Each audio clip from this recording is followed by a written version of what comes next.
Hello, kitties. Dr. Freedom here with you. Time for a little bit, well, not Doctor Who news. Sorry if I sound a little congested this morning. Allergies been bugging me a bit this morning. This is going to be a little bit of a kind of Star Trek update. You see, this is what happened yesterday officially after the guidelines were released. Oh, looky here. You have a whole bunch of people who are suddenly up shit creek without a paddle trying to live under this illusion that somehow they're still going to get away with making Star Trek fan films the way they were before. And sadly, there's a bunch of audio productions who are yanking their stuff. There was no mention of audio. Why are you running for the hill? Until you get a cease and desist notice regarding your audio, I wouldn't do jack squat. But, okay. Let's go ahead and take a look at what's going on.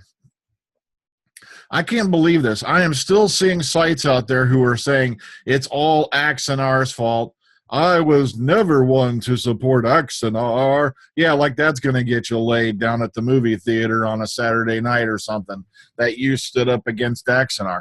I got some bad news for you. Axanar only made one mistake, and that was making a production that somebody at Paramount looked up and said, holy shit, they're making studio quality fan films now. It's got to go.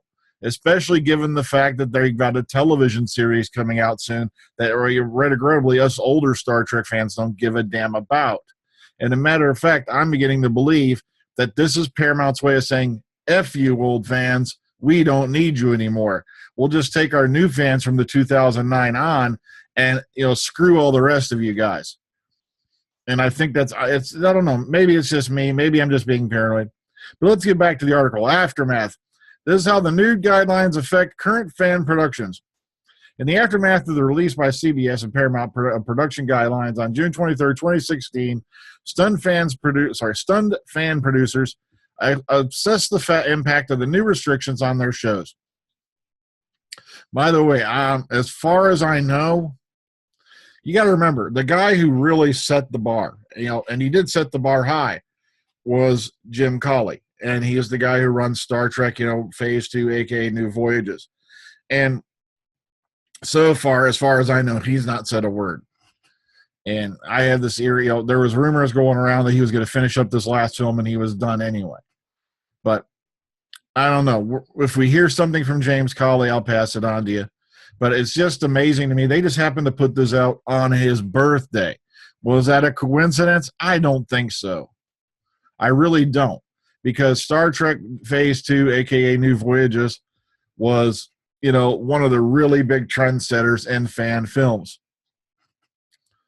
Okay, Absolution, awaiting clarification, suspended. Aurora, waiting clarification, temporarily suspended. Axanar is continuing production and believes it has fair use immunity. So Axanar is going on anyway. But here's the big problem. Sooner or later, this is going to go in the court. And whatever money they have got put aside, if any, is going to disappear like wildfire. Because all Paramount CBS has to do is get this thing into court, and they can sit on it for years until eventually these guys are going to go bankrupt and or have to back out because of legal fees. It's just that simple. It's a war, war of attrition. Or what I say, not war of attrition, but it's basically, it's a siege war. That's what I'm trying to say. Sorry, I'm out of it today. Okay, Dark Armada, temporarily suspended.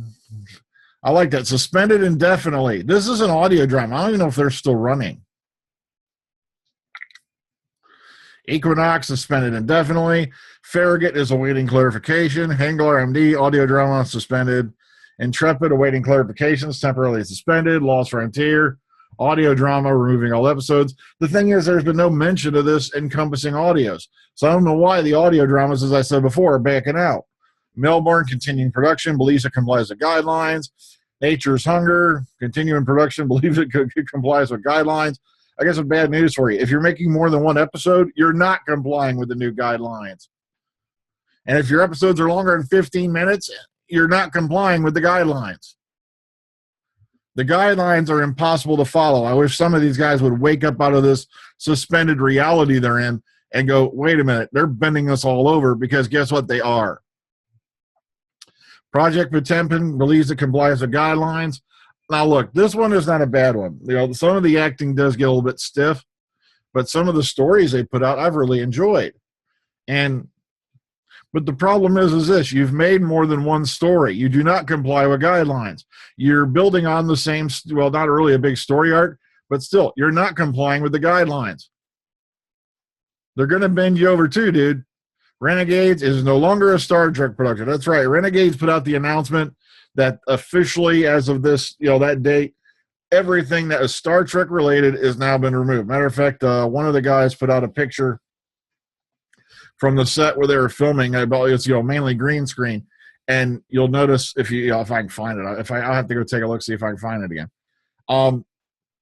That everybody's Starfleet insignia has been removed, and all their uniforms are original, so they can't say jack shit about it. But all Star Trek things have been removed, which means the captain's supposed to be the daughter of Khan Noonien Singh, which I still can't figure out to this day how that works. And a lot of them are former Starfleet officers, blah, blah, blah. That means, what are you going to do with Tim Russ? He can't appear on screen anymore as Tuvok. And what about Walter Koenig, who is appearing as an older Pavel Chekhov? He still can't appear on it unless it's a completely non-Star Trek production. See what I mean? You're stuck in a trap.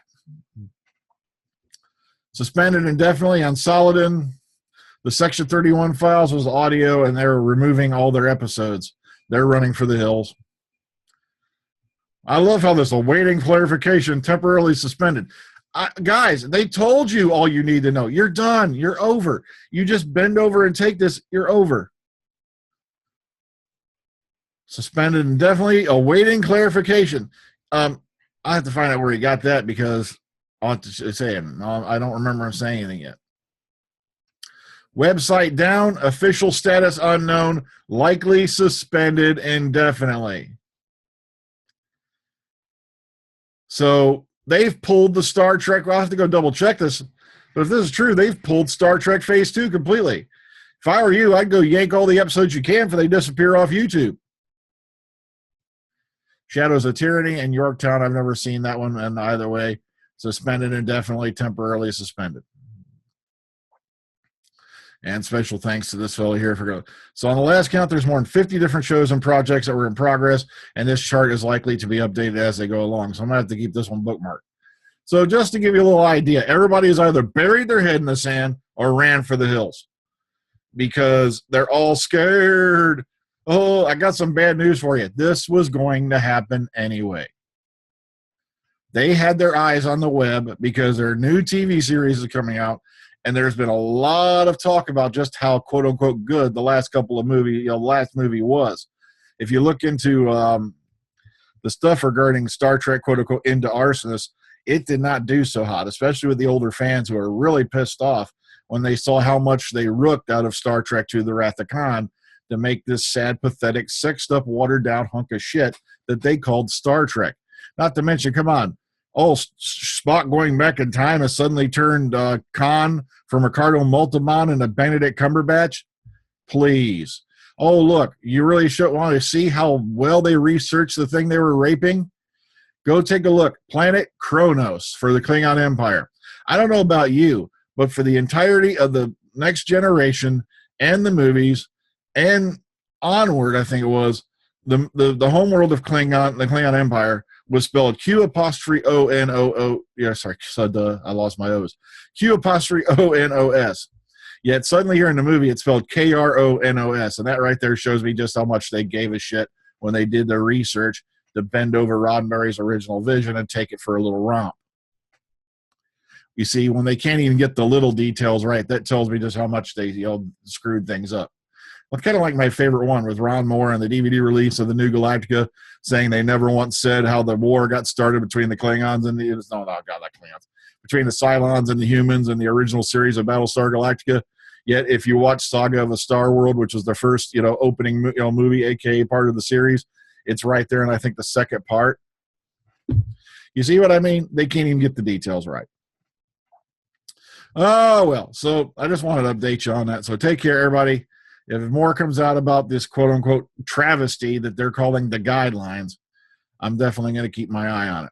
All right, take care. Bye-bye.